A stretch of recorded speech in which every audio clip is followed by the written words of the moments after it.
Hello, welcome to my sport ethics final project. So throughout this course and this term, we've had the ability to learn about the various ethical approaches, the various ethical tests that we can use to help solve an ethical issue or dilemma.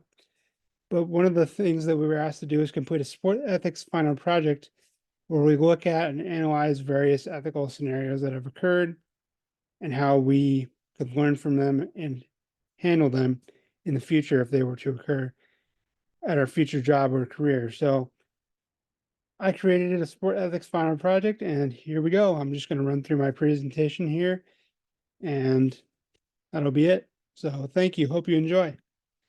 So for the introduction, so throughout this course, like I said, we've had the opportunity to learn from a wide variety of ethical dilemmas. So I have identified one focus case and 5 supporting cases to discuss. So for my final sport ethics course project, I've decided to look into coaches' ethical dilemmas to prevent hazing from occurring in athletic locker rooms.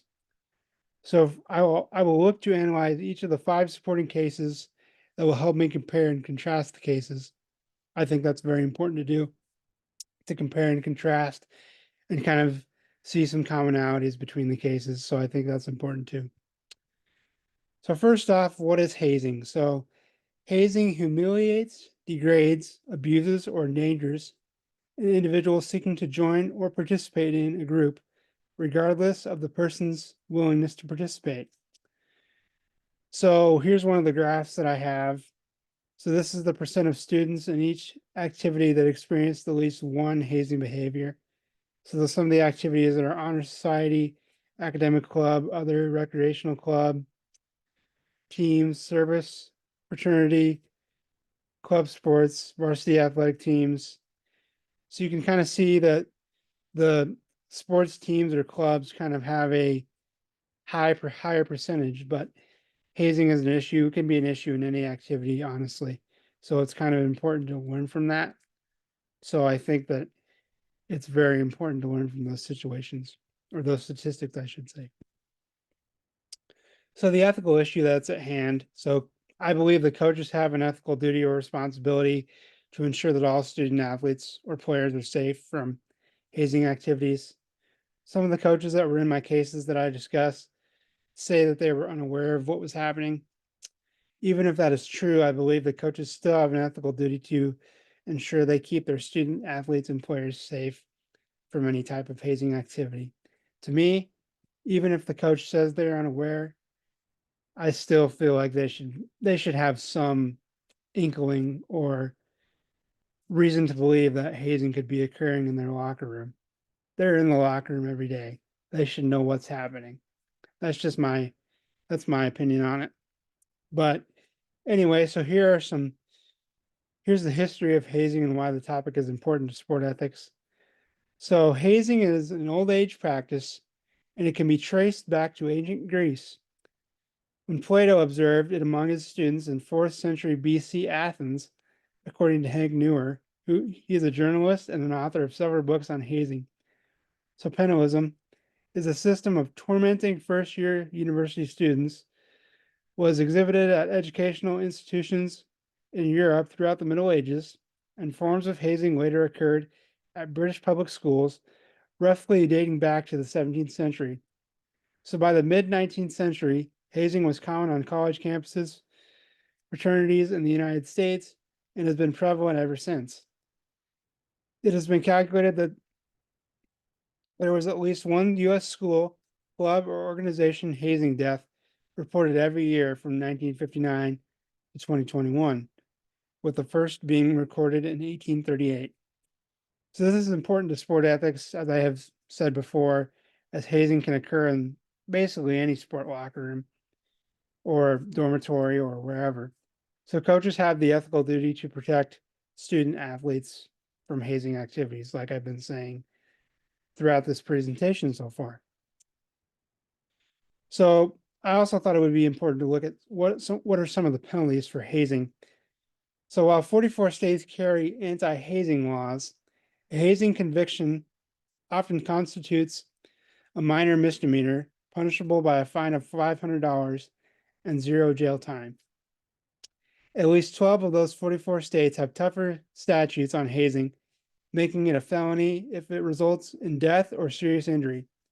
So Montana, Wyoming, South Dakota, New Mexico, Alaska, and Hawaii currently have no anti-hazing laws in place.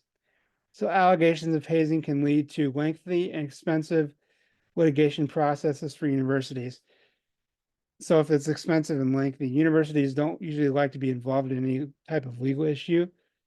So this is why it's important to prevent it for them, because number one, it's a public relations nightmare.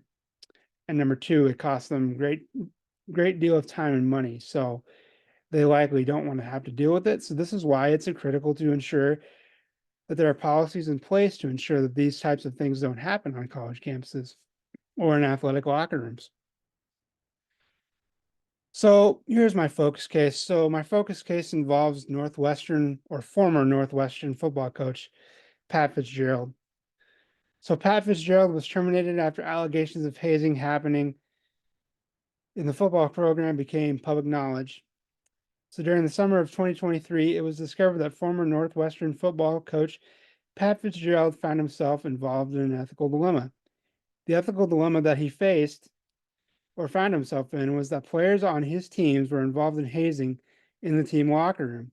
There was an initial complaint of hazing going on in the locker room that was detailed in November of 2022, as the university received an anonymous email from a former student who was complaining about hazing within the football program.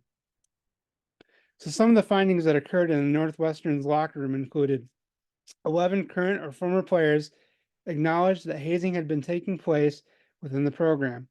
The hazing included forced participation, nudity, and sexualized acts of a degrading nature in violation of university policies.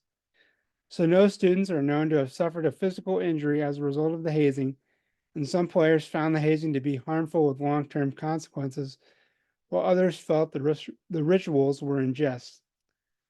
So even if the hazing doesn't cause a long-term physical injury, there could be mental impairments or mental side effects that people have to go through, depression, anxiety, all those sorts of things when these types of things happen.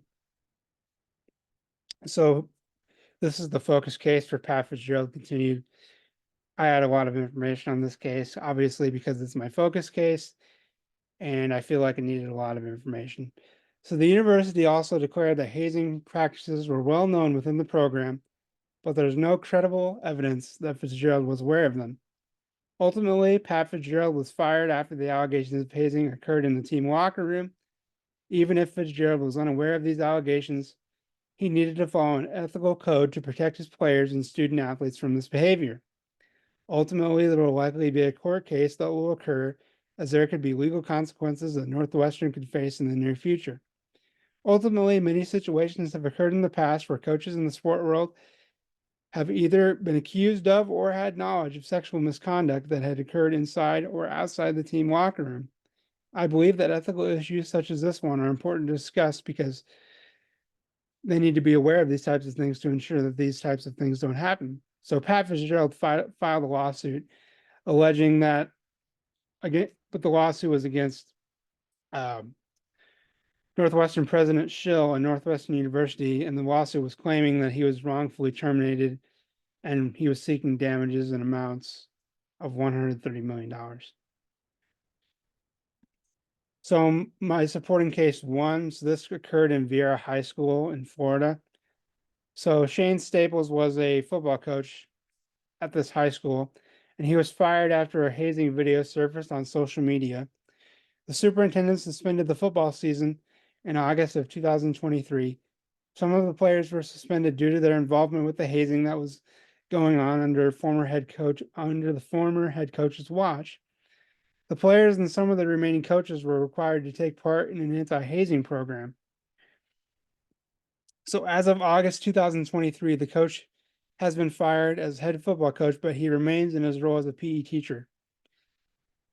So the school superintendent says the video in question shows several members of the football team, some still in practice uniforms, hazing a fellow underclassman player inappropriately. According to another article I found on this incident, the social media video shows the football team members simulating sexual acts with one another. One athlete can be seen on the floor while another was pinned against a wall. Ultimately, the football games resumed within a week. Students who were involved were sent to the Alternative Learning Center, an alternative to expulsion.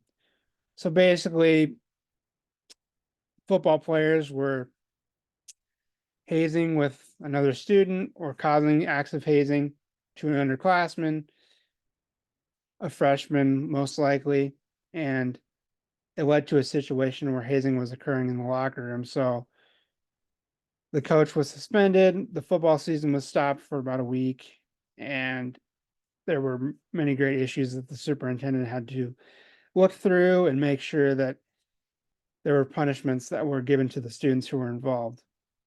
So some of the students were sent to an alternative learning center instead of being expelled. So supporting case number 2. So this is Boston College swimming and diving. So Boston College swimming and diving head coach Joe Brinkman is under fire after hazing allegations surfaced last September. So it's important to note that Boston College canceled the rest of the swimming and diving season due to these hazing allegations. Some of the allegations of hazing that the article mentions are that Boston College Eagles swimming and diving team members are accused of pressuring first-year students to binge drink and wear bags of vomit around their necks during a team party in early September.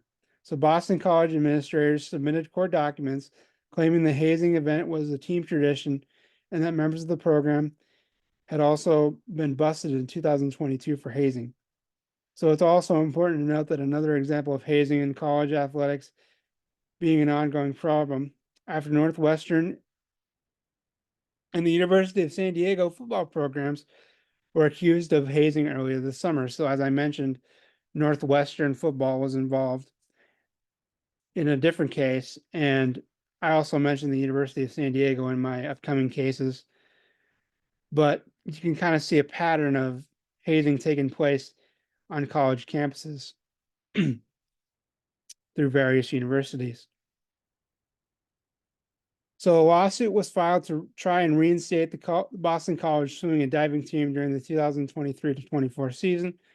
So the swimming and diving team sued the school and tried to get the swimming and diving team reinstated. The judge in the Boston College case denied the request to overturn the suspension for the 37 students for the semester, causing them not to be able to compete and pushing back the athletic careers that they had. He denied the Boston College swimming and diving team's request to reinstate the Boston College swim team. So here is another example of college teams involved in hazing. So it's pretty common. It can be pretty common in colleges. This is why I believe that there needs to be a stop to this. It's not right ethically. We need to be sure that we're providing student athletes with a safe and welcoming environment. So as I mentioned before, I also was going to talk about the University of San Diego. So this is my third case. So the University of San Diego football team had former players file lawsuits against the university due to hazing. So the alleged hazing incident took place during preseason football activities in August. So on August 18th, there was a team meeting and a player went missing, which prompted University of San Diego coach Brandon Moore to give that player a call. He later found out about the hazing. According to the university, nobody was harmed during the hazing. Colin Miller was a player who filed a civil lawsuit due to the hazing. This comes following University of San Diego redshirt freshman quarterback AJ Perez's suit claiming upper level students on the team were sexually hazing in a residence hall and in the team's locker room. It is also important to note that the team's freshmen and transfers or rookies were told to meet outside a residence hall at 11 p.m., strip naked, and press their genitals against the window so the upperclassmen inside could see. They then were granted entrance into the lounge where Perez said they were shown pornographic videos. So this is some of the hazing that's occurred, and I think it's really unethical and disgusting. which is why we need to put a stop to this. So as I mentioned, they were granted entrance into the lounge after they put their genitals up against the window for the upperclassmen to see. So some of the other allegations involved hitting freshmen's buttocks with wooden spoons, or upperclassmen would measure their genitals in the locker room and hit the freshmen or transfer players with them. That's disturbing. So the university released a statement saying the university takes reports of violations of the student code and conduct with the utmost seriousness and condemns acts of hazing and bullying of any kind. As previously recorded, Coach Moore had no advanced knowledge of the allegations. The university's athletic director left the university after the allegations of hazing appeared in November, so roughly half the team faced disciplinary action. So there's another case of the coach being, oh, I didn't know what was happening. So that happened with Northwestern, and that happened with Vieira High School as well. So there's many cases of coaches saying that they don't know, but then again, I still think that they have an ethical duty and responsibility to keep student athletes safe. So supporting case 4. So this involves New Mexico State's basketball program. So New Mexico State's men's basketball coach, Greg was terminated after there were allegations of hazing that were occurring within the basketball program. The article was posted during February of 2023, so the rest of the 2022 to 2023 season was canceled from February 2023 onward. So the chancellor of the university stated hazing has no place on our campus, and those found responsible will be held accountable for their actions. So it's critical to note that there was a campus police report in which an Aggies player said 3 teammates ganged up on him and attacked him. The report, which redacted the names of players, included allegations of false imprisonment, harassment, and criminal sexual contact. The situation started to unfold when Aggies player forward Mike Piacki went to the apartment complex of one of the students involved in the fight. Security cameras at the apartment complex show the student pulling a gun and Piacki brandishing his own gun and shooting the student, inflicting fatal wounds. Piacki was taken to the hospital with leg wounds. So following the shooting, hazing started to occur. So the police report says the hazing victim described teammates removing his clothing and exposing his buttocks and began to slap his buttocks. He also went on to state they also torched his scrotum. So the team forfeited the season's last 6 games after this occurred, and the coach was terminated. So then again, there's another example of hazing that show that there are very disgusting acts that can occur. So this is why we need to keep student athletes safe as a coach. So here's my last supporting case. So there's a Catholic high school football coach who was terminated after hazing. So Mike Giannone was the terminated coach. So the high school where the hazing occurred was De La Salle High School in Warren, Michigan. So the termination came after 3 football players who claimed they were wrongfully suspended for alleged hazing are suing the school, the Detroit Free Press reports. So the juveniles were booted from the team in November amid accusations that they held down a younger player as one of them taunted and prodded him with a broomstick, but did not penetrate the victim, according to the report. The hazing also took place in the team's locker room. So ultimately, 7 students were charged, and the Detroit Free Press states in a stunning turn of events, 7 football players have been charged in the Warren De La Salle hazing scandal less than a month after a prosecutor announced he didn't have enough evidence to move forward with charges. Among those charged are 2 seniors who sued De La Salle in December 2019 after they were suspended from the school over hazing allegations.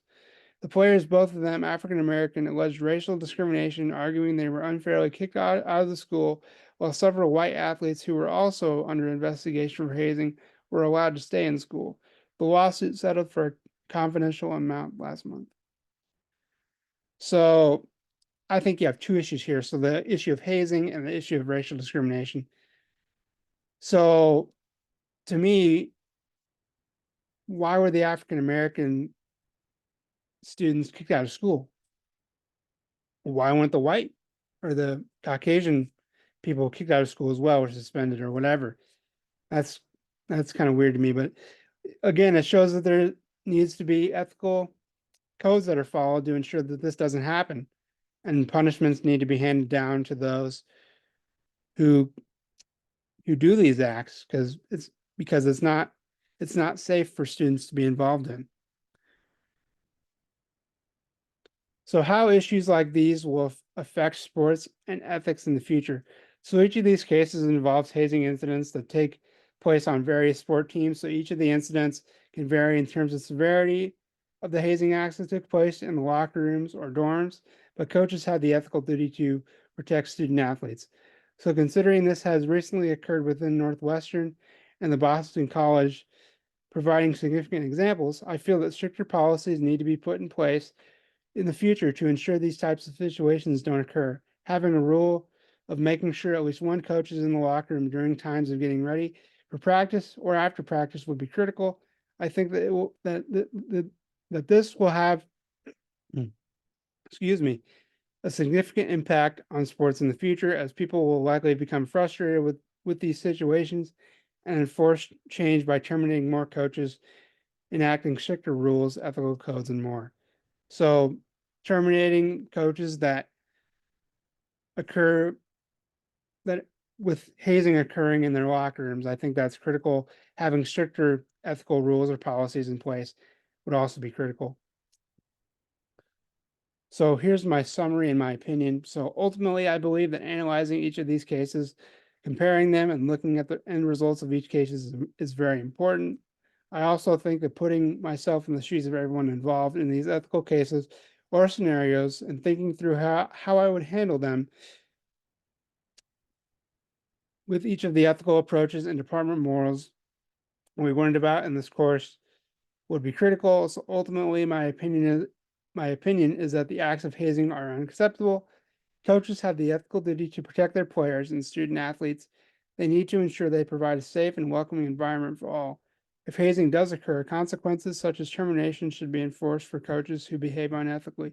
So as I've been saying, if hazing occurs, we need to do something about it. We need to protect the student athletes and have ethical policies or ethical codes in place that make sure that things like these don't happen, because it might not be dangerous, but it may or may not be dangerous depending on the severity of the hazing. But I ran through all of my cases that I found and that I wanted to analyze. So I think that comparing these is critical, and looking at these cases through each of the department morals of respect and loyalty, and each of the approaches, the utilitarian approach, the common good approach, the rights and justice approach, the fairness approach, the virtue approach, all these different approaches, it's critical. We need to learn from all these situations to ensure that we can provide a safe environment for everyone involved. Even if I don't become a coach, I still think it would apply to my future career, because you never know what can happen.